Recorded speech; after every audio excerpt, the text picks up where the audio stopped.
Hello, everyone. Happy Monday.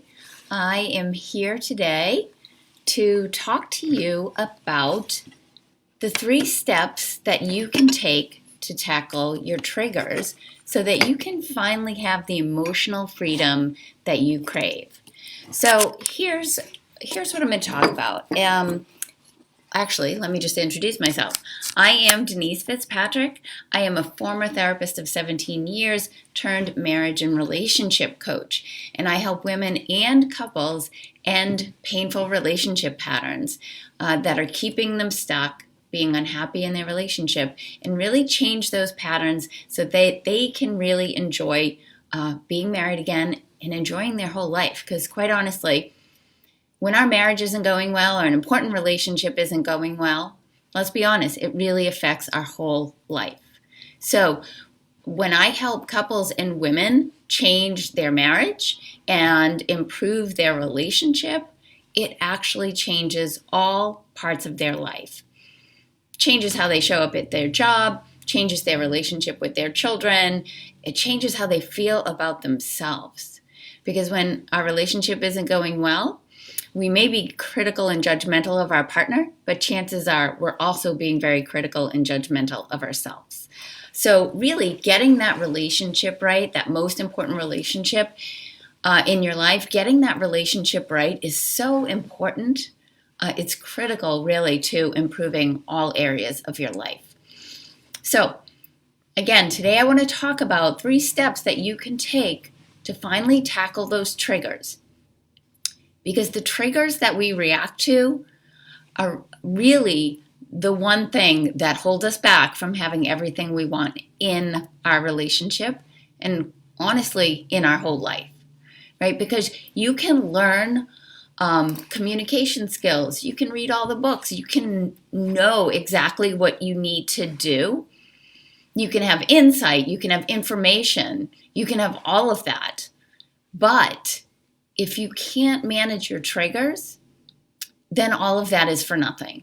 It's none of that, none of the communication tools that you have, the insight, the information, none of that is going to make a bit of difference if you keep reacting in anger or blame or criticism, right? The minute you feel triggered and you fly off the handle, everything else goes out the window. Your rational thought goes out the window.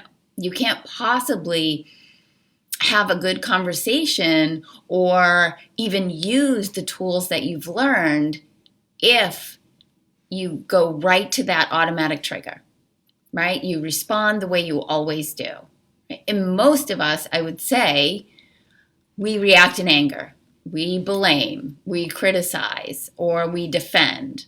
Those are some of the top ones I hear from people, and those are the ones that I was stuck in myself. Anger, blame, defensiveness, criticism, all of that. So we can know what we need to do, but if we can't stop ourselves in that moment between trigger and response, nothing will change. You have to get a handle on your triggers if you want anything to change in your relationship. And like I said before, then when things change in your relationship, it literally impacts, ripples out, and affects your entire life. Okay, so for those of you who are just joining, again, I am Denise Fitzpatrick. I am a former therapist of 17 years, turned marriage and relationship coach.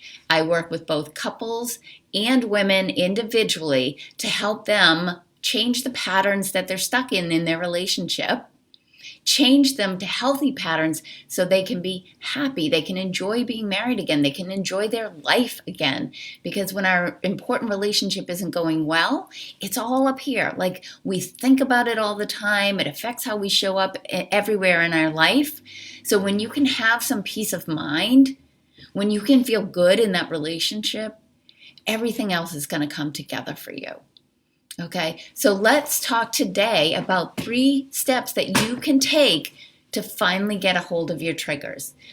Let me ask you guys, is this something that you need support with? Are you somebody that finds that no matter what you learn and how much information you have, you still can't get a hold of those triggers? Is this true for you? Let me know. Share in the comments if this is something that you're struggling with. Like, intellectually, this is what I should be doing. I shouldn't be doing that again. But here I am. I'm losing it, right? And then later you regret it and you are upset with yourself and you're judging yourself and wondering, why the hell can't I get a handle on this? So I'll share with you today what 3 things you can do to finally tackle these triggers once and for all. Okay? And if anybody has any questions or anything comes up, if this is resonating with you, please put a comment. Let me know that this is resonating with you and you can relate to this. Okay, so step number 1 is you have got to become more aware of when you are triggered. Because right now, chances are, if triggers are showing up in your life this way, chances are you are running on automatic pilot. You are just moving through your life. It's like when you're driving a car and you arrive someplace and then you think to yourself, how did I get here? Right? We're just on automatic pilot. We've driven the car so many times, we don't even have to think about it. We just do it, right? So if you're somebody that gets triggered and you fly off the handle, chances are you are in automatic pilot. So the first step is you have to start being more aware. You have to start being more aware of yourself, not your partner. You've spent enough time worrying about him. Now you have to start focusing on yourself. Be aware of when you're triggered, right? And you want to be thinking about these things, not in the moment that you are triggered, but in the moments when things are quiet and when things are calm. You want to be giving some thought to, how am I feeling right now in this present moment? And thinking about those times that you do get triggered. What am I feeling then? What am I thinking then? What's happening for me then? So when you start to bring more awareness, and I know, as coaches, we talk so much about mindfulness, but truly it is a practice of mindfulness. Because if you're not mindful of how you are being, how you are showing up, then the automatic pilot is going to take over. And it's going to be way more difficult to manage those triggers if you're going through your day-to-day life mindlessly. So you've got to start being more aware, okay? Most of you probably know what triggers you. So be giving some thought to that when you're not triggered. Again, in quiet moments, when you're thinking about where are the places that I get really triggered. And know your triggers. Know your triggers. Know when you start to feel like you might be getting triggered. Because when you start to bring your awareness to those moments, that then and only then can you decide to do something differently. Okay? So number 1, be more aware. Bring awareness to your everyday life. Mindfulness. I don't love to say that word because I think it's overused, but it's just true. There's no other way to describe it. Being more mindful day in and day out as you move through your day. Bring your awareness to yourself. Stop focusing on your partner and start bringing your awareness to yourself. That's number 1. When you are triggered, what are you thinking? Most of us don't know because we are so focused on the emotion and the feeling that gets triggered in that moment. It's like an all over body response that we have, right? And so we are very much tuned into the feeling, and generally that is anger or rage or right? I mean, who can relate to that? I think we all can, right? So whether that's in our marriage, a significant relationship, with our children especially, right? So I also want to share that whatever it is that you take away from today, understand too that you can apply this to all of your relationships. Because when I got really good at managing my triggers in my marriage, which, believe me, I'm not perfect at it at all. It's something I still have to work at all the time. But when I got good at managing my triggers in my marriage, I got so much better at my interactions with my kids. Right? Like, so it just, the skills, the things that you learn, it transfers along all relationships. So these are like important skills for life. Okay, so going back to number 2, in those moments when you're triggered, instead of only tuning into what you're feeling, tune into what you're thinking. What thoughts are behind this feeling? Let me tell you, there is always a thought behind the feeling. Okay, we're just not accustomed to being in touch with the thought. We're more connected to the feeling, but now you really have to get in touch with the thinking, because every feeling comes from a thought. Okay, so here's the thing. If we're having a negative thought that creates a negative reaction, we can then have a different thought to create a different feeling. So this is why this piece is ultra important. You have to know what thoughts are driving the feeling. Okay, so for an example, when I used to get really triggered when my husband wouldn't listen to me. I would say something and it would take him, 30 seconds to respond, or maybe less. 30 seconds, 5 seconds, but it felt like, 30 seconds. Felt like a minute. Felt like he wasn't paying attention to me. So I would get triggered and immediately go to anger. And my thoughts were, he doesn't care. He's not listening to me.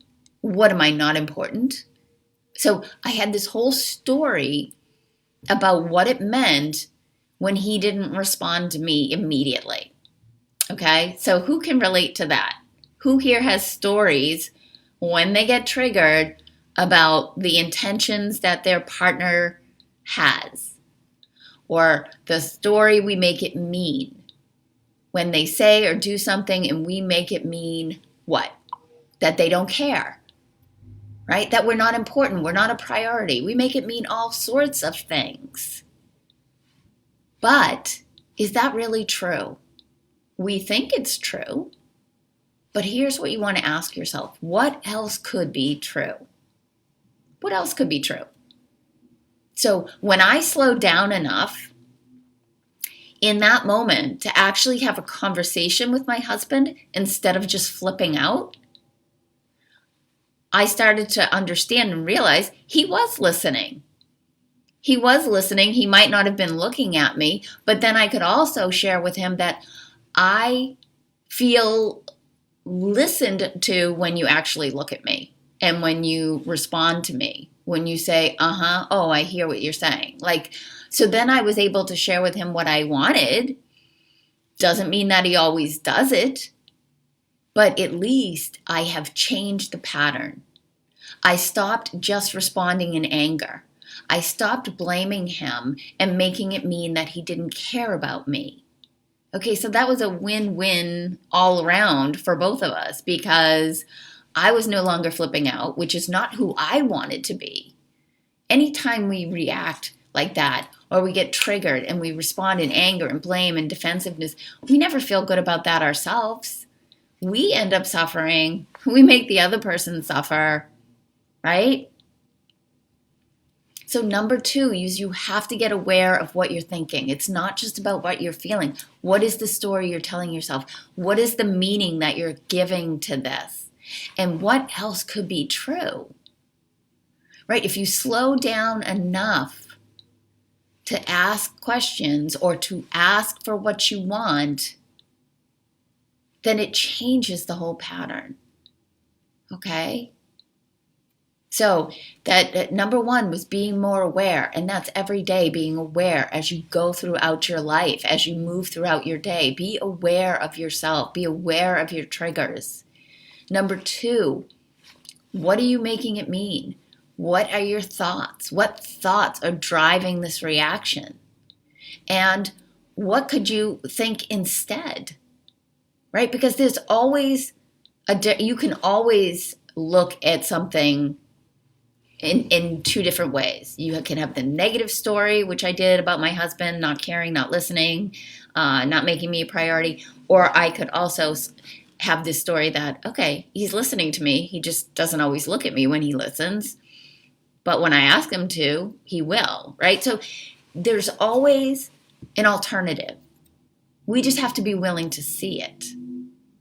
Okay? We just have to be willing to see it. And we have to be willing to change what we're doing, right? That is the third thing, is decide how you want to respond. Number 3 is decide how you want to respond. Who do you want to be in this relationship? How do you want to show up? Most of us don't want to show up as the screaming, frenzied, like fly off the handle kind of person. None of us feel good about that. Who do you want to be? When you're being the kind of partner you aspire to be, and you're in integrity with who you say you want to be, what does that look like? So for me, it meant showing up in a calm way, showing up curious, like actually asking a question. Why do you not look at me when I talk? Right? Not out of anger, but out of genuine curiosity. So I didn't do that in a moment when I was triggered. I decided to myself in a quiet moment, okay, the next time this happens, when I'm speaking and I feel like he's not listening to me, I want to stay calm. I want to ask him why, and I'm going to ask for what I want in that moment. So that's what I did. I decided how I wanted to respond. So I set an intention for myself, because for a long time I had been setting intentions for how he should be, which is the thing I can't control, right?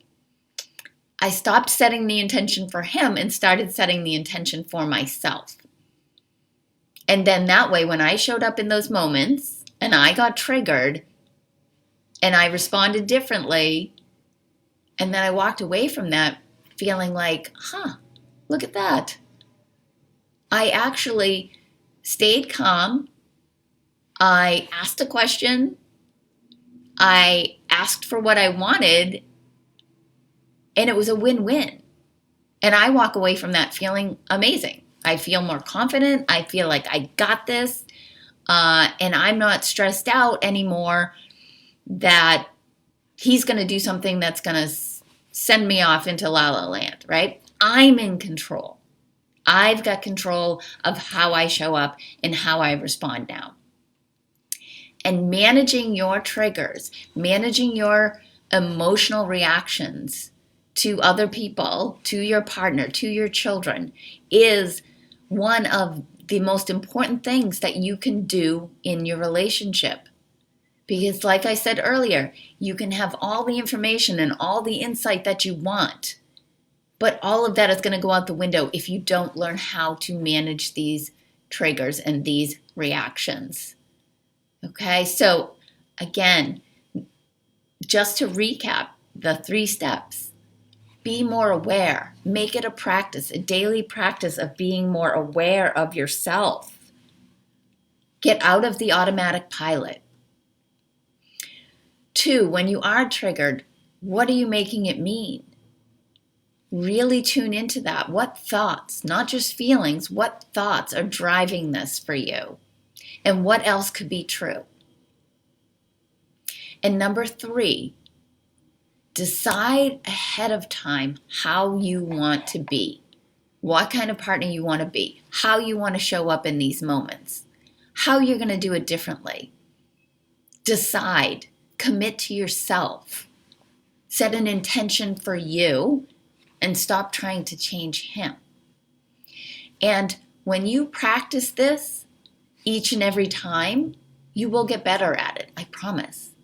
It's obviously takes work, right? You've created some habits around these triggers that have taken time to become ingrained patterns. It's going to take some time to undo them, but it's not impossible. It's absolutely possible. You can change it. And when you change how you respond and how you react in these moments, it quite literally will change how you show up in all areas of your life. Okay, so I just want to share with you that also that this is the number one thing I work on with my clients in my 8-week intensive. And my clients are women individually and couples. Okay, and in my 8-week intensive, we work on specifically getting a handle on triggers, because without that, nothing changes. Okay, so we really dive deep into what are the patterns that are keeping you stuck right now? What is getting in the way? And what is the vision you have? What do you want your marriage to look like? What do you want your relationship with your partner, with yourself to look like? And what's standing in the way of that? And then once we know what's standing in the way, I help you craft a new path forward. You're creating new habits, new patterns, right? We all are stuck in these patterns. And without undoing these patterns, we will continue to get the same results. So if this is something that you want, that you're struggling with, and you want a different kind of relationship, you want a different marriage, you want to break out of these patterns, you want to truly enjoy being married again, enjoy your life again, like get back in control, get back in the driver's seat, feel more confident, calm, and in control, this is exactly what I can help you do in my 8-week intensive. And people are making changes like from the very first session, because you are shifting your perspective. And perspective truly is everything. There's always a different way of looking at something. And when you change the way you think about things, you change the way you feel, you change the way you behave, then you have different results, right? So if this is something that you want for yourself going into 2021, I am here to help you. I invite you to send me a message. We can hop on a call and talk exactly about how my 8-week intensive can help you get to the exact place that you want to be. I'm going to leave a link in the comments to schedule a call with me, or you can just directly message me. And I'm also going to drop a link in the above for my guide as well, which is 5 shifts so that you can stop having the same old fight for good. So some of the shifts are some of the things that I talked about today, but you have got to shift thinking, doing, feeling, all of those 3 things together if you really want to have a different kind of relationship. Okay, and this starts with you. So again, if you are interested in this for yourself, send me a message. Let's talk about how I can help you make these changes right away. Because if you keep waiting for it to get better on its own, it's not. You know it's not. You've probably already been waiting a long time, right? We all need a level of support, a level of accountability to make these kinds of changes. We're undoing habits that have been there for a long time, right? And it's not hard. I have a simple process that I take my clients through. And yes, it takes effort, it takes commitment, and it takes everyday work, but it's absolutely possible for you. So again, I will say one last time, reach out if this is something that you want for yourself. I would love to help you. And have a wonderful day. I hope this was helpful.